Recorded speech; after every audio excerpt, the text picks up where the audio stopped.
ভোরের নরম আলো জানলায় এসে পড়তেই দিনটা শুরু হয়ে গেল একরাশ তাজা ব্যস্ততা নিয়ে। সকালের হাওয়ায় যেন আলাদা একটা উচ্ছ্বাস। তাড়াতাড়ি উঠে হাতের কাজ গুছিয়ে নিলাম, ব্রেকফাস্ট বানালাম। আগের দিনের মুগের ডাল ছিল, তারই মধ্যে আটা মাখিয়ে পরোটা বানিয়ে খেয়ে রওনা দিলাম ছেলের স্কুলের উদ্দেশ্যে। আজ ওর রেজাল্টের দিন ছিল, মনের মধ্যে একটা হালকা উত্তেজনার একটু চিন্তা নিয়ে স্কুলে ঢুকতেই চোখে পড়ল অপূর্ব পরিবেশ।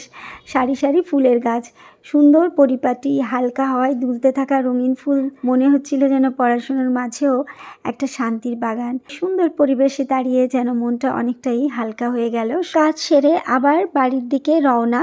ট্রেনে করে বাড়ি ফেরা। একদিন ধরেই নষ্ট হয়ে পড়ে থাকা প্রেসার কুকারের ঢাকনাটা ব্যাগে করে আজ নিয়ে গিয়েছিলাম, সেটাই আজ ঠিক করালাম। আর দুটো গাছও কিনেছি, মনটা বেশ ভালোই লাগছে। বাড়ি ফিরে কাজ শুরু। আবার দুপুরে রান্না। গত রাতে ভিজিয়ে রেখেছিলাম রাজমা, প্রেসার কুকারে দিয়ে দিলাম লবণ, হলুদ আর একখানা বড় এলাচ। 3টে হুইসেল দেওয়ার আগেই আমি উঠে গেলাম ছাদে। সেখানে লাউটা কিন্তু বেশ বড় হয়েছে, 21 নম্বর লাউ। সেটা কেটে আনলাম, কিছুটা একজনকে দিলাম আর বাকিটা আমি রেখে দিয়েছি, একটুখানি ঘন্ট বানাবো। আর তো ফ্রিজে ঢুকে রেখেছি। এদিকে সবজিওয়ালাও এসেছিল, টুকটাক কিছু সবজিও কেনা হয়ে গেল। সেদ্ধ রাজমা দিয়ে শুরু হলো মশলাদার রান্না। গোটা গরম মশলা, জিরে, তেজপাতা, শুকনো লঙ্কা ফোড়নে, আদা, টমেটো, কাঁচা লঙ্কা বাটা, সাথে সামান্য পরিমাণে লবণ, হলুদ আর কাশ্মীরি রেড চিলি পাউডার দিয়েছি। লবণ কিন্তু সিদ্ধ করার সময় দিয়েছিলাম, তাই একদম একটুখানি দিতে হবে। একটু বেসন দিয়ে এটাকে ভেজে নিচ্ছি। তারপর কিছু রাজমা দিয়ে একটু চেপে চেপে ম্যাশ করে দিলাম যাতে ঘন হয়। জল সমেত পুরো রাজমাটা ঢেলে দিলাম। অন্য কড়াইয়ে বড়ি ভেজে তুলে নিচ্ছি।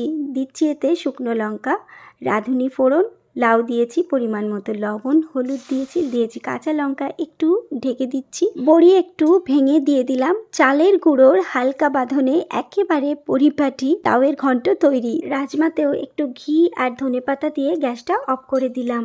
লাউ আনতে গিয়ে দুটো কুমড়ো ফুলও পেয়েছিলাম, তারই সাথে আলু দিয়ে একেবারে বেসন, কালো জিরে, লবণ, কাঁচা লঙ্কা আর চালের গুঁড়ো দিয়ে ব্যাটার তৈরি করে এই পকোড়াগুলো বানিয়ে ফেলেছি। সবশেষে ভাতটাও রান্না করে নিয়েছি। সমস্ত কিছু গুছিয়ে নিলাম। থালিতে প্রথমে রেখেছি ভাত, এক পাশে লাউয়ের ঘন্ট, অন্য পাশে রাজমা আর মাঝখানে মুচমুচে পকোড়া। এভাবেই সাজিয়ে নিয়েছি আজকের থালি। দিনের শুরুটা ছিল ব্যস্ততায় ভরা আর শেষটা এক প্লেট ভরা ভালোবাসার রান্নায়। এই ছোট্ট ছোট্ট মুহূর্তগুলোই তো জীবনের আসল সুখ, যেখানে দায়িত্ব, ভালোবাসা আর নিজের ছোঁয়ায় তৈরি হয় এক টুকরো পরিপূর্ণ দিন।